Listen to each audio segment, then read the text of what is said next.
mohon izin memberikan nasihat atau pesan. Satu, mohon sibukkan dengan meningkatkan kualitas amalan kita.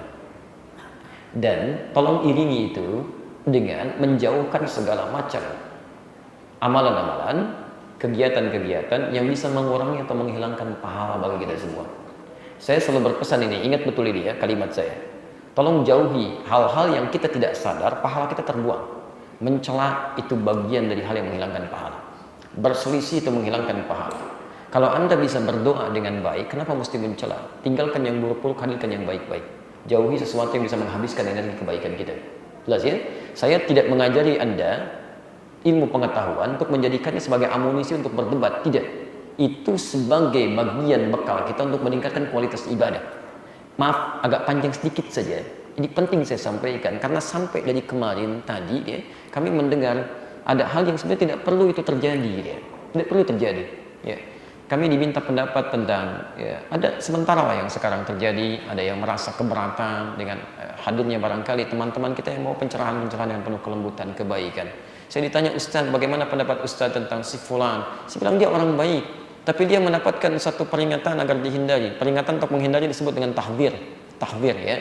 Tahdzir itu peringatan untuk menghindari dari sesuatu karena ada bahaya di situ. Ya. Saya bilang tidak, itu nggak baik, nggak tepat. Lihat. Kalau Anda mengatakan kembali kepada Al-Quran dan Sunnah, hukum Al-Quran mengatakan kalau ada sesuatu yang tidak tepat terdengar oleh kita beritanya, itu nggak boleh langsung dihukumi, mesti dicek dulu. In ja'akum fasiqun binaba'in fatabayyanu, mesti dicek. Ya. Kalau levelnya level sama, misalnya Ustaz ada yang keliru, diketahui oleh Ustaz yang lain, itu nggak boleh dibuka. Harusnya Ustaz dengan Ustaz itu dulu klarifikasi, tanyakan, tabayyun ke situ. Itu contohnya itu ajaran Quran. Ajaran sunnah, bukan membuka. Jamaah sampaikan hati-hati dengan ustadz itu berbahaya, itu nggak boleh. Ya. Imam Ahmad bin Hanbal, ini nyata. Satu kali lewat di satu tempat, begitu berjalan siang hari, terlihat muridnya sedang mengajar di seberangnya, di bawah naungan pohon. Jadi dia berteduh, kemudian murid-murid yang lainnya itu kepanasan di sampingnya. Lewat beliau, itu malam harinya ditunggu oleh Imam Ahmad. Beliau tahu kebiasaan murid yang ini pasti bangun malam. Malam-malam itu pelan-pelan ketuk pintu.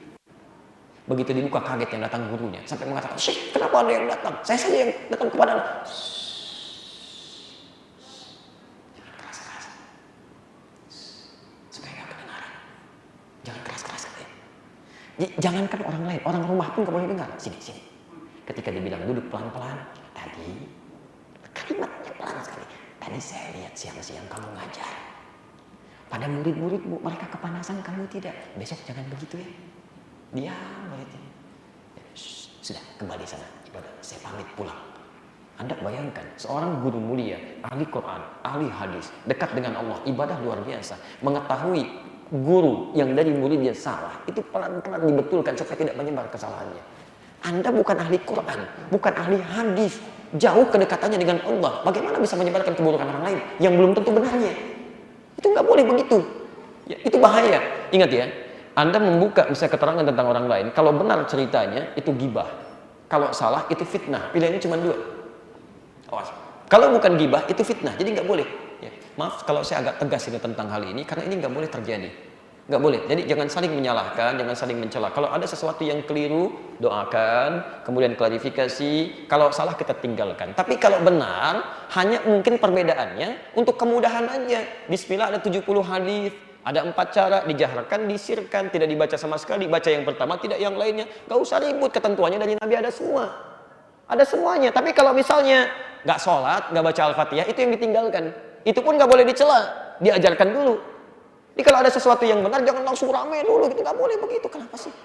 Saya ini baru 4 tahun di Indonesia. Begitu datang ke sini, kok lihat, kenapa sih orang pada ribut nih, saling berkelahi, berselisih, sampai ribut macam-macam, sampai ada belajar pulang ke rumah jadi ribut di rumah. Antum tim belajar apa sebenarnya? Sampai bisa rame begitu. Zaman Nabi orang kasar, belajar Islam jadi lembut. Kenapa zaman sekarang orang lembut belajar jadi kasar?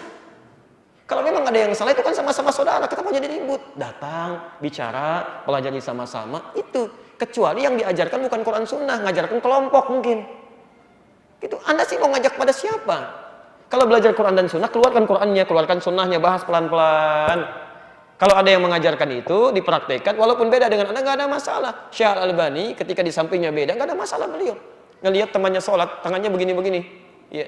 Sedangkan dia berpendapat yang paling kuat tuh yang diam, tapi nggak pernah dicela. Datang sini pelan-pelan. Fulan katanya, kamu yang tadi begitu, saya sih belum pernah lihat. Ya, tapi kalaupun harus begitu, jangan terlalu kencang lah mungkin. Tapi nggak dicela. Jadi biasa saja gitu kan. Nah, jadi saya mohon izin kenapa saya tegas menyampaikan ini karena sayang kami Pak, Bu ya. Ya mumpung kami masih ada, khawatirnya kami misi dakwahnya sudah selesai di sini, harus pindah ke tempat lain atau mungkin tidak berada di sini. Nah, kondisi ini masih seperti ini nggak baik. Ini nggak baik ya. Kecuali mungkin Anda punya kelompok ingin dijaga, tidak harus sama dengan yang lain, sampaikan saja sudah selesai gitu kan. Tapi tetap menjaga silaturahim. Ya, tetap menjaga silaturahim. Maafkan kalau ini kurang menyenangkan untuk terdengar ataupun diketahui oleh pemirsa, tapi ini nyata. Situasi yang nyata yang hadir di sekitaran kita dan ini salah, mutlak salah. Harus dibenarkan. Baik. Demikian, jika dalam hal yang kami sampaikan ada yang keliru, mohon saya dimaafkan ya. Karena ini pun saya diberitahu bahwa Ustadz Ali pun dapat tahdir. Oh, alhamdulillah saya bilang. Saya nggak pernah lihat gitu kan. Ustadz nggak usah lihat ya. Sampai terakhir kali ada informasi yang tidak baik sampai. Tapi saya nggak ambil pusing dia.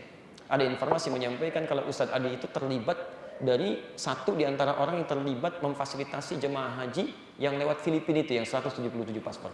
Waliyadzubillah, saya travel nggak punya, macam-macam nggak punya, nggak haji lagi saya, nggak ada kerjaan. Jadi hal-hal itu sudah nggak penting ya, sudah nggak penting. Jadi mohon izin, tapi kita nggak boleh mencela. Kita mendoakan bangun silaturahim dengan baik dan dengan itu insya Allah kebaikan-kebaikan bisa didapat. Demikian subhanakallahumma wa bihamdika asyhadu an la ilaha illa anta astaghfiruka wa atubu ilaik wa akhiru da'wana alhamdulillahi rabbil alamin. Assalamualaikum warahmatullahi wabarakatuh.